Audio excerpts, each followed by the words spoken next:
ಧರ್ಮಸ್ಥಳದ ವಿಚಾರವಾಗಿ ಧ್ವನಿಯ ಫಸ್ಟ್ ಎತ್ತಿದ್ದೆ ಗೋಪಾಲಕೃಷ್ಣ ಬೇಳೂರು, ನಿಮ್ಗೆ ಗೊತ್ತಿದೆ ಇವತ್ತು.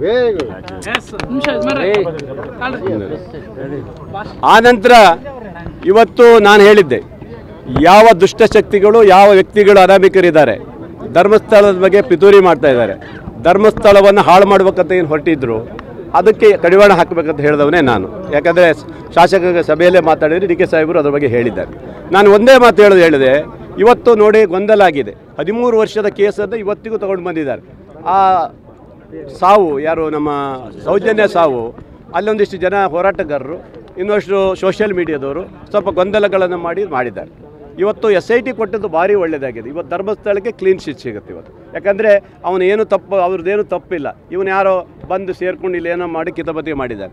ಇವತ್ತು ಒಂದು ಒಳ್ಳೆ ವರದಿ ಕೊಡ್ಬೋದು ಸರ್ಕಾರ ಅಲ್ವಾ, ಅದನ್ನು ಯೋಚನೆ ಮಾಡಬೇಕಾಗಿದೆ. ಧರ್ಮಸ್ಥಳದ ಬಗ್ಗೆ ಇವರಿಗೆ ಇವಾಗ ಇಲ್ಲದ ಚಿಂತನೆ BJPಯವರು ಸಡನ್ಲಿ ಈಗ ಬಂದುಬಿಟ್ಟಿದೆ ಅವರಿಗೆ. ಯಾಕಂದರೆ ಹಿಂದುತ್ವ ಧರ್ಮಸ್ಥಳದ ಹಿಡ್ಕೊಂಡು ಹೋದರೆ ಒಂದಿಷ್ಟು ಓಟ್ ಬರ್ಬೋದು ನೆಕ್ಸ್ಟ್ ಇದಕ್ಕೆ ಅನ್ನೋ ಚಿಂತನೆ ಮಾಡಿದ್ದಾರೆ. ಇವೆಲ್ಲ ಬಿಡಬೇಕ್ರಿ ನೀವು. ಹರೀಶ್ ಇವನು ಕೊಲೆ ಆಯ್ತಲ್ಲ, ಯಾರು ಶಿವಮೊಗ್ಗ ಯಾರು ಹರ್ಷ ಪ್ರವೀಣ್ ಹತ್ಯೆ ಎಲ್ಲ ಕೇಸ್ಗಳನ್ನು ಹಿಡ್ಕೊಂಡು ರಾಜ್ಯದಲ್ಲಿ ಭಾಳ ಬಿಂಬಲಿಸ್ಕಿ ಬಂದಿರಲ್ಲ. ಎಲ್ಲಿ ಬಂದಿರಿ ನೀವು? 66 ಸೀಟಿ ಬಂದಿದ್ರೆ ಇವ್ಯಾವುದೂ ನಡೆಯೋದಲ್ಲ. ಧರ್ಮಸ್ಥಳ ಇಡೀ ನಮ್ಮ ರಾಜ್ಯದ ಜನರ ಆಸ್ತಿ, ಅದು ಇಡೀ ರಾಜ್ಯದ ಜನರ ಆಸ್ತಿ. ಅದು ಹಿಂದಿಂದಲೂ ನಡ್ಕೊಂಡು ಬಂದಿದ್ದಾರೆ. ನಾವು ಯಾವ ಕಾರಣಕ್ಕೂ ಧರ್ಮ ಬಿಟ್ಟು ಹೋಗುವಂಥ ಪ್ರಶ್ನೆ ಇಲ್ಲ, ಧರ್ಮಕ್ಕೆ ಹೆಚ್ಚು ಒತ್ತು ಕೊಡುವಂಥದ್ದು. ಇವತ್ತು SITಗೆ ಹಿಂದೆ ಅವರ ಕುಟುಂಬ ಒಪ್ಕೊಂಡಿದೆ, ಮುಖ್ಯಮಂತ್ರಿಯವ್ರು ಕೇಳಿದಾಗ ಒಪ್ಕೊಂಡಿದ್ದಾರೆ, ವೀರೇಂದ್ರ ಹೆಗಡೆಯವರು ಒಪ್ಕೊಂಡಿದ್ದಾರೆ, ಅವರು ತಮ್ಮ ಬಂದು CM ಅವರಿಗೆ ಅಭಿನಂದನೆ ಹೇಳೋಗಿದ್ದಾರೆ, ನಮ್ಮ ಕಷ್ಟವನ್ನು ಪರಿಹರಿಸಿ ಅಂತ ಹೇಳಿದ್ದಾರೆ. ಎಲ್ಲವನ್ನೂ ಮಾಡಿ ಅನಾಮಿಕ ಏನು ನಾನು ತಂದಿವ? ಅನಾಮಿಕ ನಾವು ತಂದಿದ್ದಲ್ಲ, ಇದನ್ನು ಕೋರ್ಟ್ ಮೂಲಕ ಅನಾಮಿಕ 106 ಶವಗಳನ್ನು ಹೂತಿದ್ದೇನೆ ಅಂತೇಳಿ ಕೋರ್ಟಿನ ಆದೇಶ ತಗೊಂಡ್ಬಂದು ಕೋರ್ಟ್ ಆದೇಶ ಮಾಡಿರೋದು.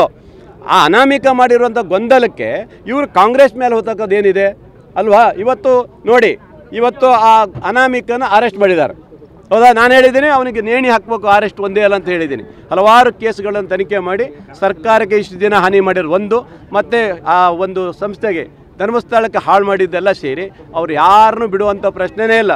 ಅವರೆಲ್ಲರಿಗೂ ಬುದ್ಧಿ ಕಲಿಸುವಂಥ ಕೆಲಸವನ್ನು ಸರ್ಕಾರ, ಮಾನ್ಯ ಮುಖ್ಯಮಂತ್ರಿಗಳು, ನಮ್ಮ ಹೋಮ್ ಮಿನಿಸ್ಟ್ರು ಮಾಡ್ತಾರೆ. ಹಾಗಾಗಿ ಗೊಂದಲವನ್ನು ಇವರು ಬಿಡಬೇಕು. ನಾವು ಈಗ ಧರ್ಮಸ್ಥಳಕ್ಕೆ ನಾವು ಹೋಗಲ್ಲ, ವರ್ಷಕ್ಕೆ 2 ಸರಿ ನಾವು ಧರ್ಮಸ್ಥಳಕ್ಕೆ ಹೋಗ್ತೀವಿ. ಆರ್ಗ ಜ್ಞಾನೇಂದ್ರ ಹೇಳ್ತಿದ್ರು ಅವರು ಭಾಳ ನಿನ್ನೆ ಮಾತು, ಏನೋ ಇವರೊಬ್ಬರೇ ಪಾಪ ಧರ್ಮಸ್ಥಳಕ್ಕೆ ಹೋಗೋರು, ಇಲ್ಲಿದ್ದವ್ರು ಯಾರೂ ಧರ್ಮಸ್ಥಳಕ್ಕೆ ಹೋಗೋದೇ ಇಲ್ಲ ಏನೋ ಅಲ್ವಾ? ಎಲ್ಲರೂ ಧರ್ಮಸ್ಥಳಕ್ಕೆ ಹೋಗೋದ್ರಿಂದ ಆ ಪವಿತ್ರವಾದ ಸ್ಥಳಕ್ಕೆ ಯಾವುದೇ ಕೆಟ್ಟ ಹೆಸರು ಬರಬಾರದ ರೀತಿಯಲ್ಲಿ ಮಾಡಿದೆ. ಅದೆಲ್ಲ ಬೂಟಾಟಿಗೆ ಯಾಕೆ ಎನ್ನೇ ಕೊಡಬೇಕು? ಎನ್ನೇ ಕೊಡೋದು ಏನು ಮಾಡಿದ್ದಾರೆ? ಅಲ್ಲೇನು ಬೇರೆ ಕೃತ್ಯ ಮಾಡಿದ್ದಾರಾ? ಸೋಷಿಯಲ್ ಮೀಡಿಯಾದಲ್ಲಿ ಹಿಂದೂ ಇರ್ತಾನೆ, ಕ್ರಿಶ್ಚಿಯನ್ ಇರ್ತಾನೆ, ಮುಸ್ಲಿಮು ಇರ್ತಾನೆ. ಅಂದರೆ ನೋಡಿ, ತಿಮ್ಮರೆಡ್ಡಿನೇ ಹೇಳಿದ್ನಲ್ಲ, BJPಯವರೇ ಕೊಟ್ಟಿರ್ಬೋದು ನಮ್ಗೆ ಹಣ ಅಂತ ಹೇಳಿದ್ನಲ್ಲ, ಅವರೇ ಕೊಟ್ಟಿರ್ಬೋದೇನ? ಈ ಥರ ಇರ್ಬೋದು, ಒಳವಾಡ್ತಾ ಇರ್ಬೋದು, ಅವ್ರದ್ದೆಲ್ಲ ಹೇಳೋಕ್ಕಾಗೋದಲ್ಲ. ಪರಮ ನೀಚರು ಅವರು. ಯಾಕಂದರೆ ಇಂಥ ಗಲಾಟೆ ಮಾಡಿಕೊಂಡೆ ಮುಂದೆ ಚುನಾವಣೆ ಬರುವಂಥವ್ರು ಅಲ್ವಾ? ಇದಕ್ಕೆ ಯಾವುದಕ್ಕೂ ಆಸ್ಪದ ಇಲ್ಲ. ಇವತ್ತು ಅನಾಮಿಕನ ಅರೆಸ್ಟ್ ಮಾಡಿದ್ದಾರೆ, ಅವನು ಏನೇನು ಹೇಳ್ತಾನೆ ಅದೆಲ್ಲ ತಗೊಂಡು ಮುಂದೆ ಅದ್ರ ಹಿಂದೆ ಕಳ್ಳರು ಯಾರಿದ್ದಾರೆ ಅದೆಲ್ಲ ಬಗೆಹರಿಸೋ ಕೆಲಸವನ್ನು ಸರ್ಕಾರ ಮಾಡುತ್ತೆ.